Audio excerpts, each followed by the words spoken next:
the big lad himself, Gavin Robinson. All smiles yesterday at the DUP's manifesto launch, but for the party, which once propped up Theresa May's minority government, it's been a difficult few months. The publication of our manifesto marks 10 days to polling day. On the eve of which their former leader, Jeffrey Donaldson, will be back in court, having been charged with historical sex offences, which he denies. Are you worried that it might cost the party votes? People are very capable of seeing what is of us as the DUP and what's not for us or was not of us in a personal capacity, and they're separate. And they're separating the two out. The DUP is the biggest of Northern Ireland's unionist parties committed to the United Kingdom. Others, like Sinn Féin and the SDLP, want a united Ireland. How people in Northern Ireland see themselves as British or Irish or both or perhaps none of the above is still a powerful feature of elections here. And in this context, the fallout from Brexit remains very much a live issue.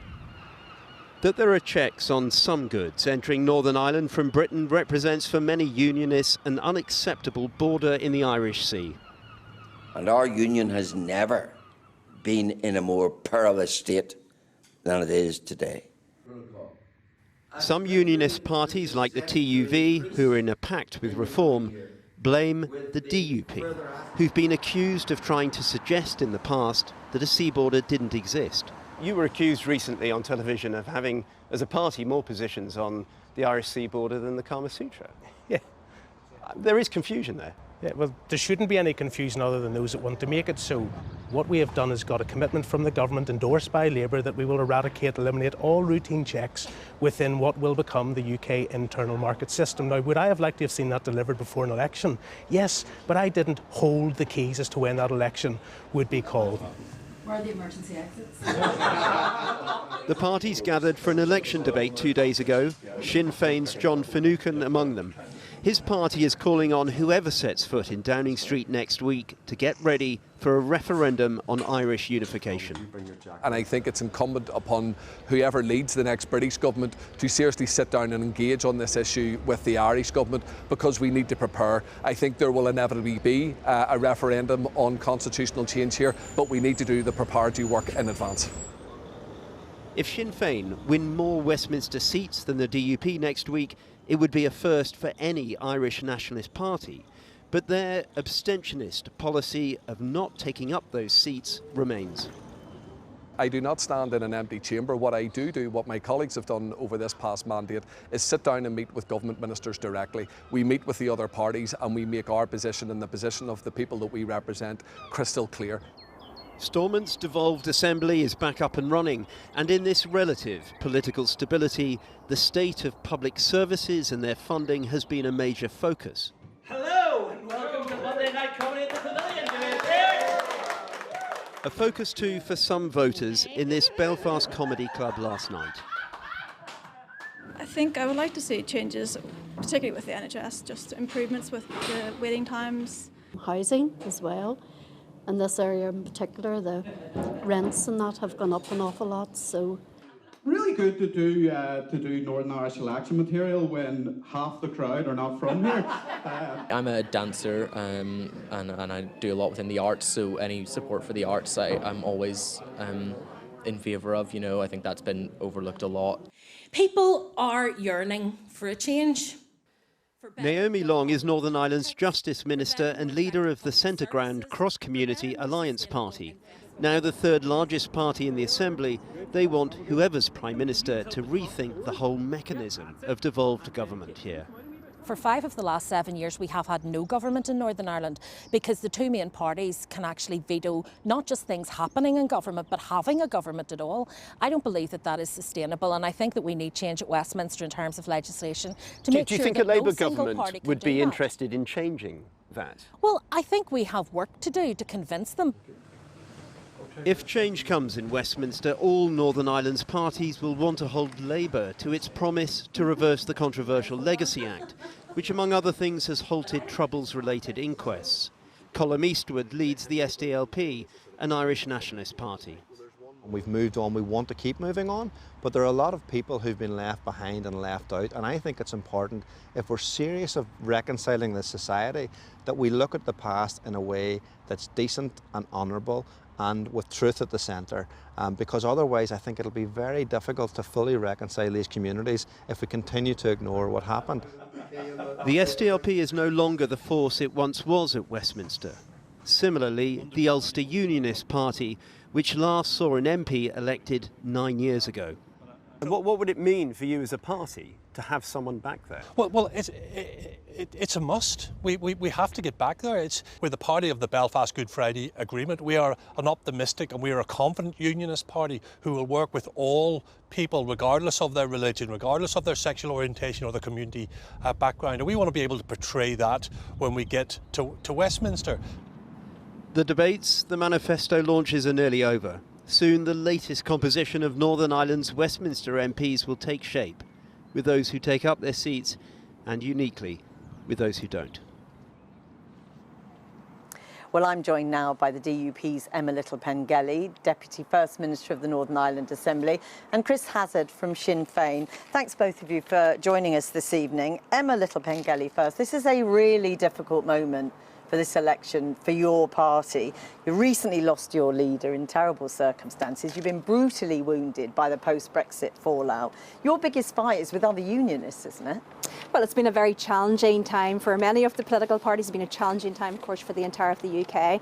But the DUP stand on a very strong record of delivery of more funds for public services here, of rural broadband, of many other issues that we've achieved at Westminster. So we are going in. You didn't deliver post-Brexit, and that's a real problem for you, isn't it? Well, what we've delivered is a much better situation than what we would have had with the protocol. Now, that took us to step up, to turn up, to speak up for Northern Ireland, and that's what the DUP does. We have a strong team at Westminster, and through having that strong team, we deliver for the people of Northern Ireland. Your problem is your new leader, Gavin Robinson, could easily lose his seat in East Belfast. The TUV is standing against you, the Ulster Unionists are standing against you, and that fracturing of unionism could be really difficult for you, couldn't it? Well, it's a key point. Of course, in the last Assembly election, Sinn Féin became the biggest party in terms of getting the First Minister position, not because they gained a single seat, but because unionism fractured. And this is our message in this election. If you want, this is a first past the post, if you want a pro-union MP, then you have to vote for the DUP. You have to vote for the unionists that can win in the constituency. Otherwise, you will split the vote and get a non-pro-union MP. On exactly that point, you're hoping for a treble. You're the biggest party at council level here in Northern Ireland and in the Assembly. But the truth is, you're more dependent for success on the fracturing of unionism, aren't you? Oh, not at all. Our support comes from right across the political spectrum. When you're out on the doors talking to people, they want to endorse that strong leadership, the positive change. To be fair to Emma and to Michelle O'Neill, who are leading the executive, they're leading so in a collaborative fashion. You know, we've seen progress being made, and people are encouraged by that. That's what they want to see, and that's why they're back in Sinn Féin. You've had a very disappointing showing in the council elections in the south, didn't you? Not at all. We've added 20 additional seats. The government parties. It was very disappointing on your projections. Well, we didn't reach the ambitions. We set our ambitions very, very high. But Sinn Féin is the largest party in Ireland. We continue to grow. Hundreds of thousands of people will come out next Thursday and endorse our message of strong leadership. They will endorse our message of positive change and a commitment to work for all. I mean, isn't there a danger of voters looking at both of you and thinking, plague on both your houses? The Assembly has been stalled 5 out of the 7 last years. I mean, how are you convincing voters on the doorstep that you can deliver? Well, because people believe in that. They want to see hope. People understand for 14 years we've had to deal with Tory austerity. For 14 years we've had to deal with successive Tory administrations undermining the Good Friday Agreement.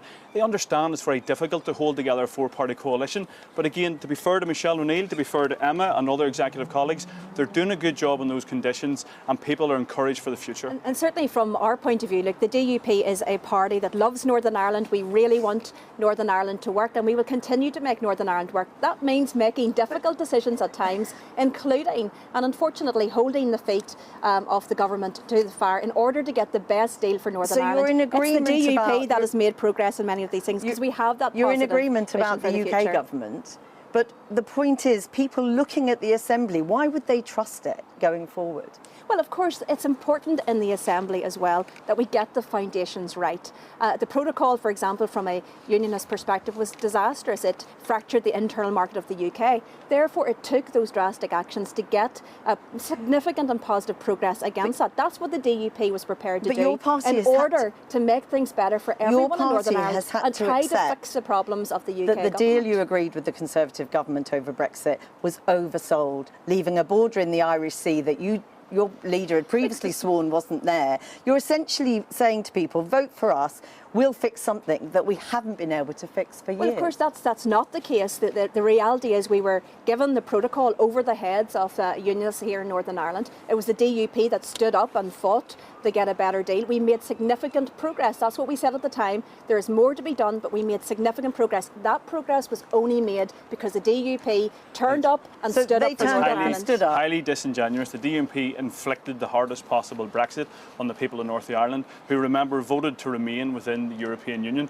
We were very clear from the start, Brexit was going to mean friction. That's why we worked closely with the Irish government and our colleagues in the European Union. But it didn't have to mean the protocol. And indeed with the US administration to ensure the rights and the entitlements of the people and the interests of the people of this island were protected going forward, and that's what we delivered. I mean, for both of you, again, you know, we are talking to people all the time who are looking at a health service that is in absolute crisis, partly because of no oversight from an Assembly that hasn't been sitting. But I mean, what are you telling voters? But why would they fundamentally, believe that because you can of 14 years of Tory austerity, when you undermine the ability of public services to be able to deliver for ordinary people and workers at home, that is the direct consequences of 14 years. What about the deadly inability of the Assembly to stay working? I think this is the key message that we are bringing collectively to the people of Northern Ireland, and that is, look, we've tried to address the problems of the past, but I think most people in Northern Ireland want to look to the future. That is why we are saying, look, we are committed to the transformation of public services, fixing our finances, making sure public services work for people.